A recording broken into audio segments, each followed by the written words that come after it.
medicine. But I don't be on any like medicine for sickle cell. You can't look at it as a weakness. You know, that used to be a problem I had. You know, that's why I never spoke to people about my situation. Because I felt like it was maybe a weakness towards me. But as I grew older and got a little bit more mature, it just something that came about to me and I have to deal with it. So the first thing is knowing your extremes, you know, what you can do, what you can't do. You know, take your strengths, your weaknesses, balance the two out and just go for it. You know, if you're one of the individuals that's, you know, sick a lot, you know, go trip overtime into doing what you have to do to keep yourself healthy. You know, fortunately, like I say, I don't get sick too much.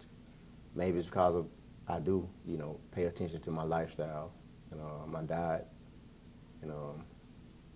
But as long as you're aware of the situation, having knowledge of what you can do, what you can't do, how your body reacts to different things, then I think that you can go and do whatever, you know. Just pace yourself out. I don't have a fear because I faced it, you know, I faced that it is what it is and I have to live with it, deal with it. But my concern is my children, you know, not getting the disease or having a trait that way it's like a generational thing that can go on forever and forever. So in a sense, you got to be selective again of who your mating partner would be. I know it sounds kind of primitive, but you have to be. I was just recently hospitalized November 24th of 2011. I had cold-like symptoms, so I just took a lot of Theraflu, a lot of Robitussin, you know, but come to find out that I had this heart malfunction called pericarditis, whereas the membrane that surrounds your heart get filled with fluid, and I have 5 liters of fluid surrounding my heart, so my heart was drowning, as well as I had fluid on my lungs. I had blood clots in my lungs, and all that triggered a sickle cell crisis. So I ended up staying in the hospital for about 2 months. There were signs that I was sick, but for me working, I looked over it, you know, from going to work and not being able to walk from the parking lot to the front door without being short of breath. You know, I was like, well, it's just my acute chest syndrome. With my sickle cell crisis, I was being given narcotics, IV narcotics to deal with my pain and everything. But with me having full kidney failure, my body was not metabolizing the narcotics. So it was actually just still in my system, and I was getting more and more narcotics every 3 hours. So they only found that I had full renal failure until I was non-responsive. I was already humble before this situation, but it only made me better, you know, to see things differently. You know, I wasn't, and I'm still not afraid to die, but at the same time, I'm not ready to. You know, I haven't accomplished the things that I want to in my life. You know, so after every hospitalization, you know, I learned something from it.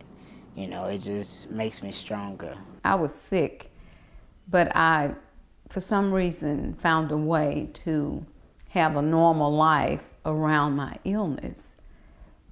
And I was able to graduate from high school, attend college, and graduate from college, and landed a career with the federal government.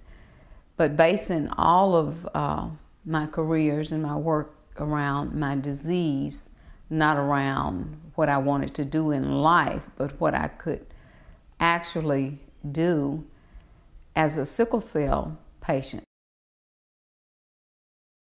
All my life, I've had to adjust my life to deal with the pain.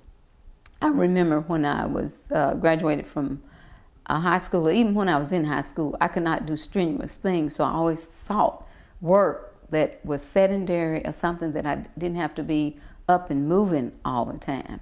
And it worked out very well for me. When I went to college, I sought out people that would be good for me, that would match sort of my personality.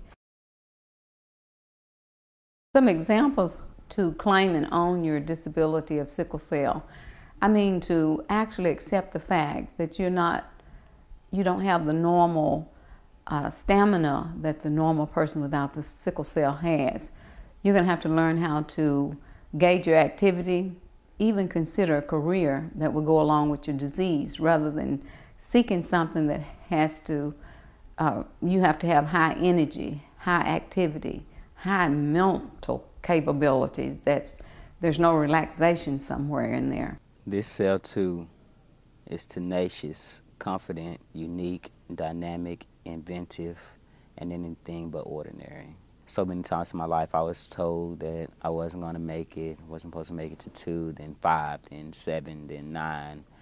And after that, I started on a new drug called hydroxyurea, which gave me about 7 years not being sick at all, which hydroxyurea is a form of chemo. It's in a pill, but it's a very small dose, and it came out of cancer treatments. Today, I'm still on hydroxyurea. Don't have to have the chronic blood transfusion, but I do have to have them occasionally, and I'm probably sick, I would say maybe 4-5 times a year.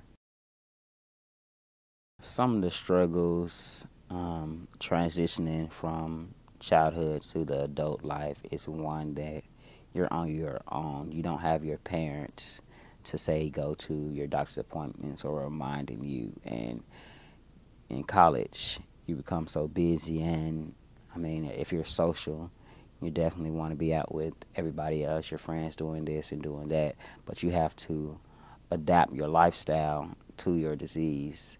You don't have to live like you can't do anything, but at the same time, you have to find certain ways of how you can do it. It starts with the education of it all. And the people that produce most of the sickle cell babies are not the sickle cell patient. It's more often those with the trait. And one thing I believe that we can help with that is starting to get people screened for the trait. They screen for the disease in African American, and they say minority babies all over the nation is supposed to be, but they don't. And with my child, I know that they're definitely going to have sickle cell trait, but they will be educated enough that they'll test their partners, and everybody else, you know, in their family is going to be educated on the disease, and trying to do their part in not producing sickle cell children. Sickle Cell United is a charitable organization. We focus on helping the individual, thus helping the whole. Most organizations out there help out the whole and kind of leave the individual kind of hanging, as we like to say. You know, they just leave us out there. And what I mean by that, they focus on comprehensive coverage and doing screening and education. We definitely need those things. But there's so many individuals out here, because sickle cell is known as a childhood disease. That's where all the aid goes to, the children. And when you become an adult, you're kind of just left, okay, to fend for yourself. And that gets very hard in itself. I mean, as an adult, you don't know all the services that the government provides for you. So we help you out with the knowledge of those, whether it's getting insurance and on Medicare and, you know, finding a lawyer to help you with your case, or whether it's finding, you know, some prescription assistance, or helping you to get back and forth to your doctor's appointments and just to the hospital, building a support group. We focus also on getting you out and active, into a lifestyle. So many people with sickle cell often just sit around, doing nothing, sopping, kind of woe is me type of attitude, and my world is over. I can't live. I can't do this. I can't do that. One, I don't have the money to do this, and then I'm too sick all the time, and nobody understands my pain. But there's a whole world of us out there. Spreading the message. My country is really infected with, and they have too much people. They're infected with anemia. So now, one of the conditions for marriage should be to be tested, men and women, for the anemia. If both of them carrying anemia, they can't marry. For those young adults that have sickle cell disease, when you're selecting or choosing a mate, you should consider and make sure that that person understands what your disease is and how it affects you. You also should consider, should I marry this person, or at least I need to find out if that person has a sickle cell disease or the trait. Because remember, sickle cell disease is hereditary. You gotta follow the blueprint by what you read and then what works for you. This life God gave to all of us, but certain things have certain reasons. I can't explain it, but I just have to deal with how my cards were dealt for me and make the best of it. I would like to see them at least try a little harder for our facilities to know a little more about their sickle cell patients instead of, just thinking, oh, sickle cell patients, they're just drug addicts, they want this, they want that. I would like to see more people in the community knowing what sickle cell is instead of producing more and, not even knowing that it exists. More, not just support groups, but more awareness groups. Find different means of distracting yourself. Don't just try not to sit at home, and feel sorry for yourself, because feeling sorry only makes it worse. It may send you into a depression, and then there's another pill that you'll have to take. So find distraction in anything, music, work, your family. To those that share my disease of sickle cell anemia, I want to say, don't stop. Don't let anyone deter you from your dreams. Don't let the disease stop you from anything that you want to do.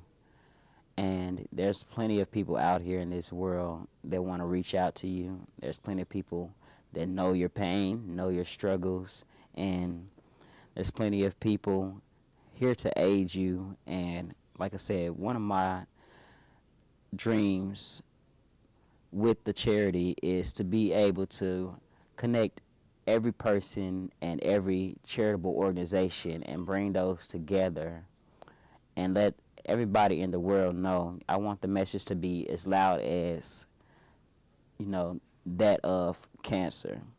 Sickle cell is the eldest inherited blood disease in the nation and disputably the world. So it's kind of sad that so many people don't know about it. So educate yourselves and stay positive.